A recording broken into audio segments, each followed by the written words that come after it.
Assalamualaikum warahmatullahi wabarakatuh. Selamat pagi teman-teman. Pada kali ini saya berkesempatan untuk menyampaikan materi hukum Ohm dan hambatan listrik dari mata pelajaran dasar-dasar program keahlian atau yang biasa disebut DPK dari jurusan Teknik Elektronika Industri. Nah, untuk agendanya sendiri, di sini ada perkenalan, lanjut ke materi, lanjut ke contoh soal dan tugas, dan lanjut terakhir penutupan. Nah, di sini saya mau perkenalan terlebih dahulu. Perkenalkan, nama saya Intan Dwi Aryani, tepat tanggal lahir saya Bekasi 28 Agustus tahun 2000. Saya sekarang berumur 21 tahun.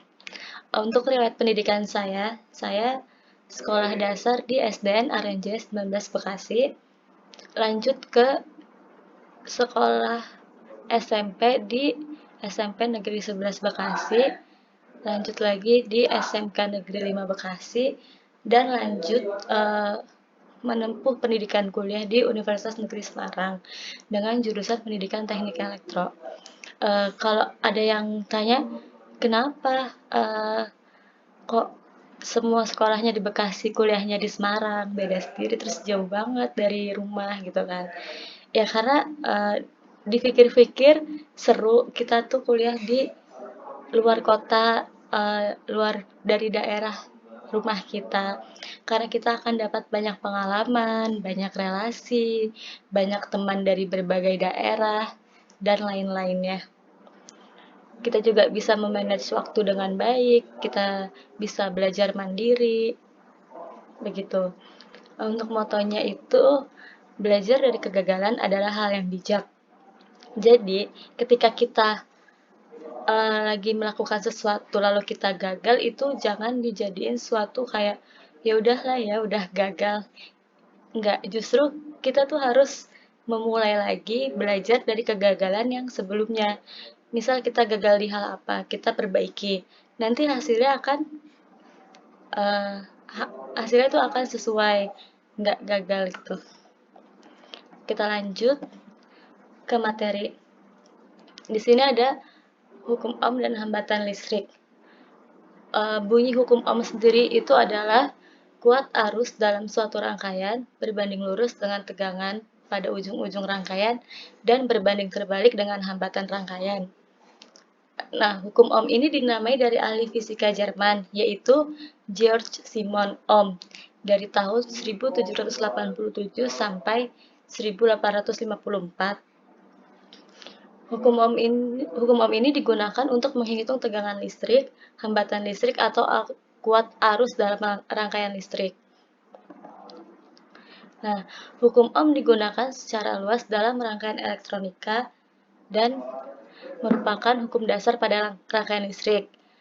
Dengan menggunakan hukum Ohm, kita tidak hanya dapat menghitung, tapi juga dapat memperkecil arus listrik, memperkecil tegangan pada rangkaian, dan juga untuk memperoleh nilai resistansi atau hambatan yang diperlukan. Simbol yang digunakan pada hukum Ohm adalah V atau voltage atau tegangan listrik yang diukur dalam satuan volt. R. R itu untuk resistansi atau hambatan yang diukur dan dalam satuan ohm. Nah, di sini bisa dilihat ini simbolnya. Ini namanya ohm. Biasa kalian pasti sudah belajar tentang resistor. Resistor kan itu sama aja, ini kayak resistansi. Dia satuannya ohm. Dan I ini itu untuk arus listrik yang diukur dalam satuan ampere. Jadi I itu satuannya ampere atau A besar. Kita lanjut.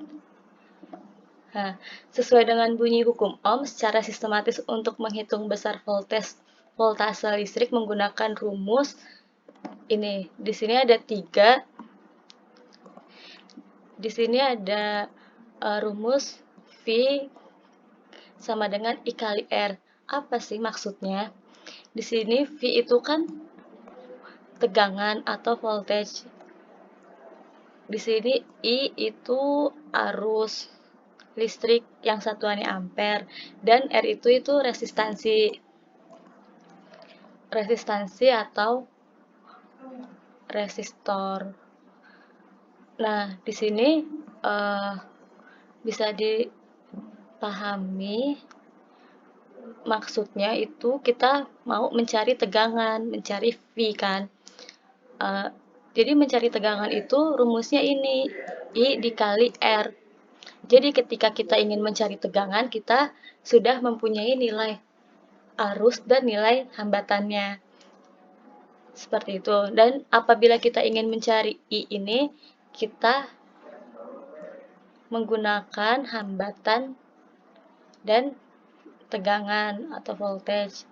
Dan kalau untuk mencari hambatan, kita menggunakan tegangan dan arus. Kita lanjut.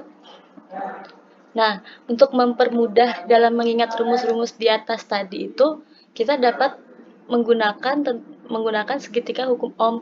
Apa itu segitiga hukum Ohm? Seperti ini.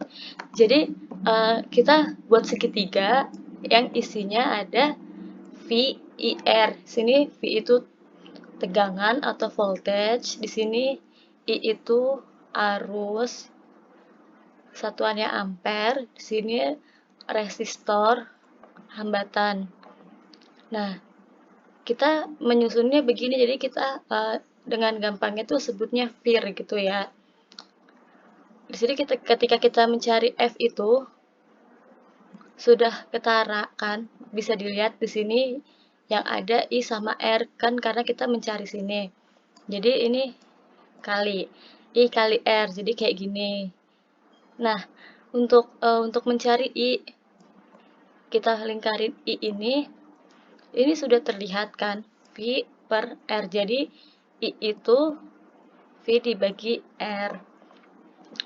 Lanjutnya ketika kita mencari hambatan, kita dapat ini, memakai ini. Hasilnya kayak gini. Jadi kayak lebih gampang untuk diingat karena cuman menggunakan segitiga dan bisa disingkat dengan VIR, yaitu voltage, arus, dan hambatan. Oke, kita lanjut. Di sini ada rangkaian elektronika yang tadi dijelaskan kan, hukum Ohm itu juga ada di rangkaian elektronika. Di sini ada tegangan, voltage. Di sini ada hambatan R, ya kan? Di sini ada arus ampere atau I. Di sini ada saklar. Kan kalau rangkaian itu kita perlu saklar, kita perlu baterai. Ini saklar atau stop kontak digunakan untuk mematus arus listrik. Di sini ada baterai atau sumber daya listrik nih. Di sini sumber daya listrik kan. Kita rangkai secara paralel. Voltage-nya dirangkai secara paralel. Apa sih maksudnya dari rangkaian ini? Kita lihat. Di sini pengertiannya, makin besar resistansi atau hambatan dalam rangkaian, maka makin kecil arus yang mengalir. Begitu pula sebaliknya. Jika sumber daya yang diberikan terlalu besar, maka beban juga harus mampu menerima daya yang besar. Jika beban menerima daya di atas kemampuannya, maka dapat terjadi kerusakan komponen pada alat tersebut atau biasa disebut dengan overload. Nah, jika arus yang mengalir pada rangkaian terlalu besar, untuk dapat diterima beban, maka dipakai satu komponen listrik yang bernama resistor atau hambatan. Resistor merupakan salah satu komponen listrik yang menyebabkan tegangan listrik turun. Jadi,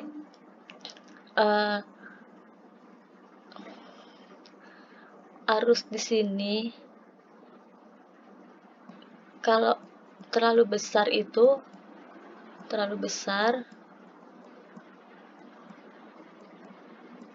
maka kita perlu adanya resistor beban. karena dia itu menyebabkan tegangan listrik turun. Nih,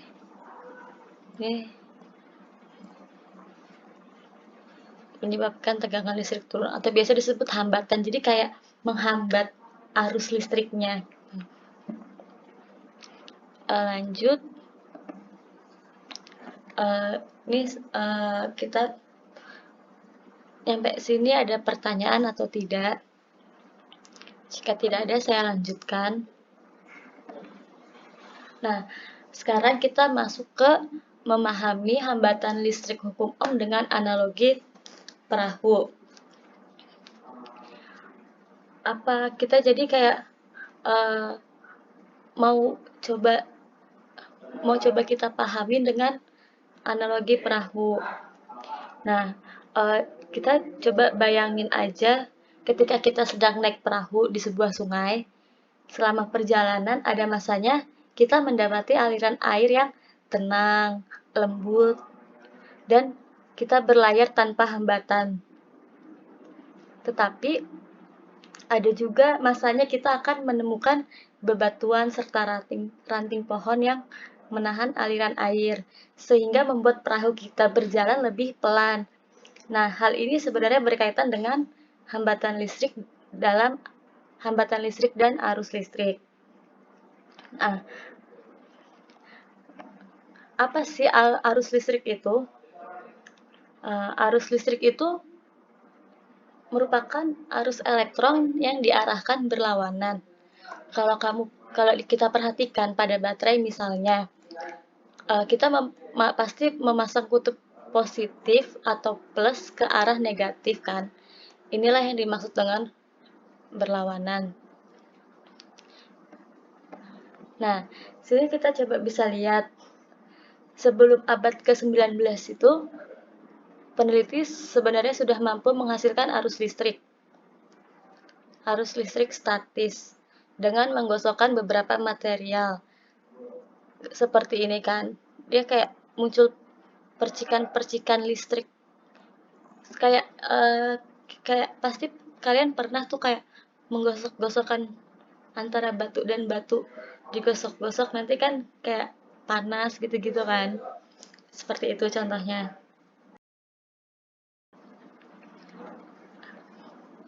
Kita lanjut.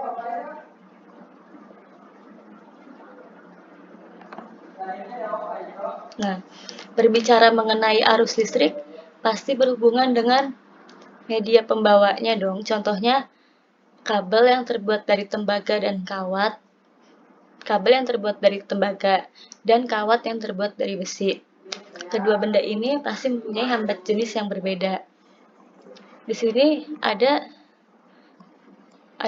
rumusnya. R sama dengan ini hambat jenis kawat, ini L panjang kawat, dan ini A luas penampang kawat. Di sini ada pengertiannya kan. Hambat jenis kawat itu satuannya ohm meter. Panjang kawat itu satuannya meter. Luas penampang kawat itu satuannya meter persegi. Nah, untuk kita tadi coba memahami analogi dengan perahu, kita menggunakan konsep perahu di sungai penuh batu dan ranting. Tentu perahunya itu akan lebih sulit berlayar. Sebaliknya dengan sedikitnya hambat jenis sungai mulus, hanya aliran air lancar akan mengurangi nilai hambatan listriknya. Nah, di sini ada contoh perahu yang terhambat karena berbagai hambat jenis. Sama seperti halnya kalian itu lagi naik motor atau lagi naik sepeda atau lagi berjalan kaki di jalanannya itu jalanannya becek, jalanannya rusak atau jalanannya ditutup. Kalian tuh akan lama sampainya untuk ke tempat tujuan gitu karena ada berbagai hambatan jenisnya. Kalau misalnya kalian lagi naik motor, lagi jalan, naik sepeda, nggak ada apa-apa, jalanannya mulus, itu kalian akan cepat sampai pada tujuannya. Gitu. Nah, dari situ kita bisa tahu bahwa semakin besar hambat jenisnya, maka semakin besar juga hambatannya. Nah, sampai situ materinya. Di sini ada beberapa contoh soal. Contoh soal: pada gambar di atas diketahui arus yang mengalir 3 ampere dan tahanan lampu 4 ohm. Maka berapa tegangan listrik pada rangkaian tersebut? Disuruh mencari tegangan listrik. Tegangan listrik itu kan voltase atau V. Berapa V-nya? Di sini bisa lihat nih, arusnya ada 3 ampere, hambatannya 4 ohm. Yang dicari ini berapa? Di sini pembahasannya kayak tadi kan sudah dijelaskan rumus hukum Ohm, yaitu kita bikin segitiganya kan.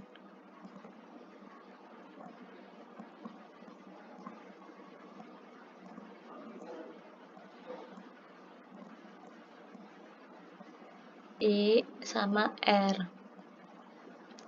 Kalau dicari ini, berarti kita pakainya yang ini dikali. Berarti di sini pembahasannya V sama dengan dikali R nih ya. I-nya berapa? I-nya itu 3 ampere. Kita masukkan saja ke sini 3 ampere. Habis itu hambatannya berapa? Di sini tertera 4 ampere. 4 ohm. Lalu kita hitung. Di sini untuk mencari tegangan itu rumusnya itu arus dikali hambatan. Jadi 3 ampere dikali 4 ohm yaitu 12 volt. Jadi tegangan yang kita cari itu 12 volt. Satuannya volt, jangan sampai lupa ya kalau tegangan itu satuannya volt. Lanjut lagi.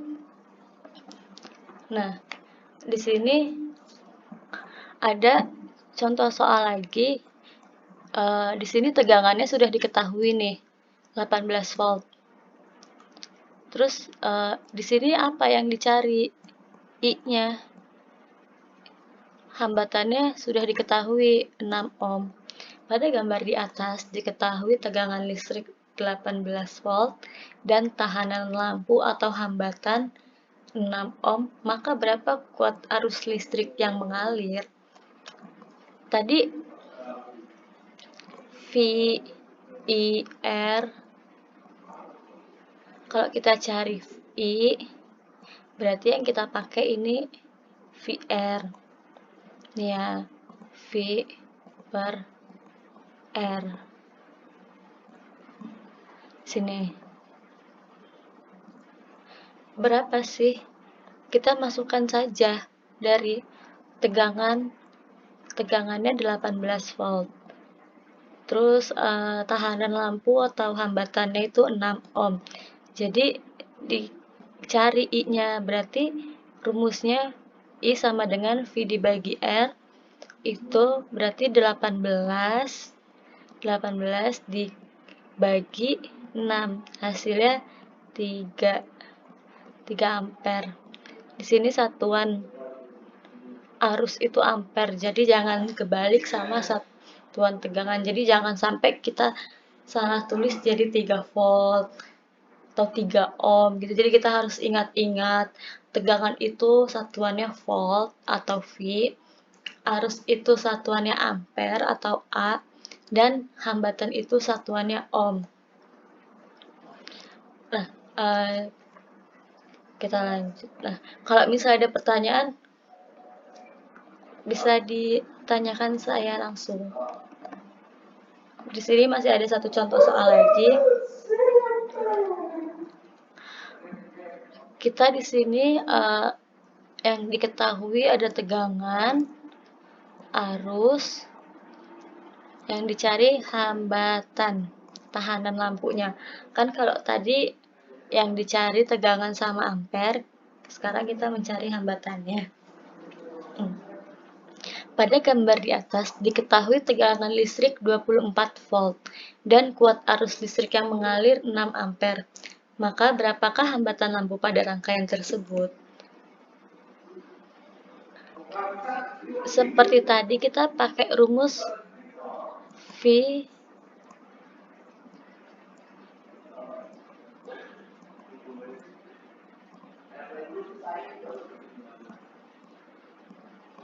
ini I, sini R.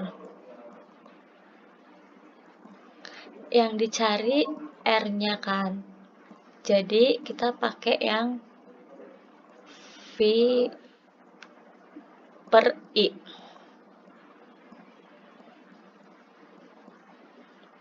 Pembahasannya. Berapa R-nya? Pakai rumus ini. Kita tinggal masukkan. Tegangannya itu berapa? 24 volt. Arusnya berapa? 6 ampere. Jadi, bagaimana mencari hambatannya?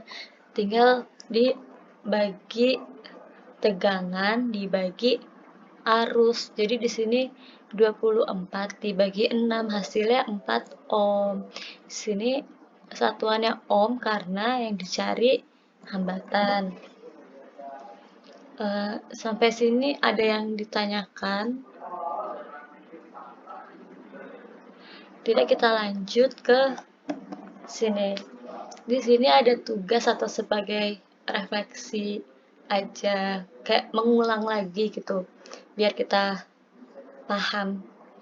Untuk tugasnya itu, carilah nilai tegangan pada rangkaian yang mempunyai nilai arus yang mengalir sebesar 10 mA dan tahanan lampu sebesar 4 ohm. Kalau ada yang tanya, ini kalau miliampere bagaimana ya? Misalnya ada yang nanya, jadi kayak dijadiin ke ampere, miliampere dijadiin ke ampere tuh berapa? Jadi harus ampere. Tuh. Terus yang kedua, carilah nilai arus pada rangkaian yang mempunyai tegangan sebesar 10 volt dan tahanan lampu sebesar 4 ohm. Jadi di sini yang dicari V. V-nya berapa? Di sini yang dicari I.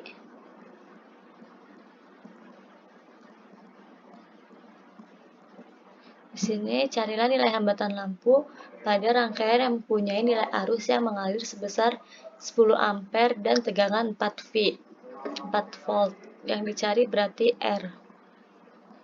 Berapa? Dengan catatan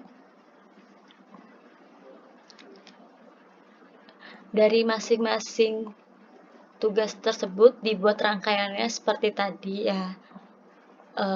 Bebas kalian mau bikin kayak gimana, cuman dibuat rangkaiannya sesuai. Lanjut, dari sini udah selesai. Untuk pembelajaran kita tentang hukum Ohm sampai di sini, kita selesai sampai di sini saja.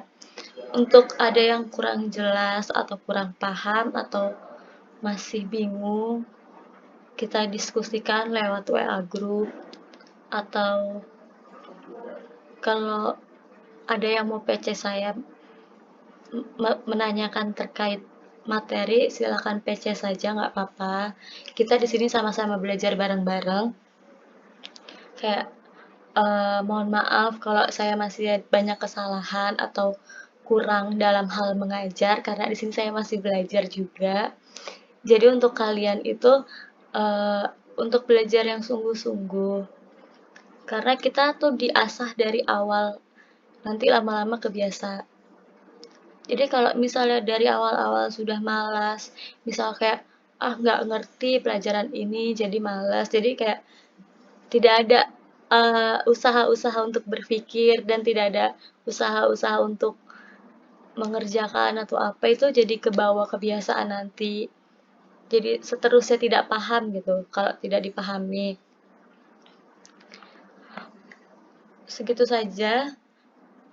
Nanti kita lanjut di WhatsApp group.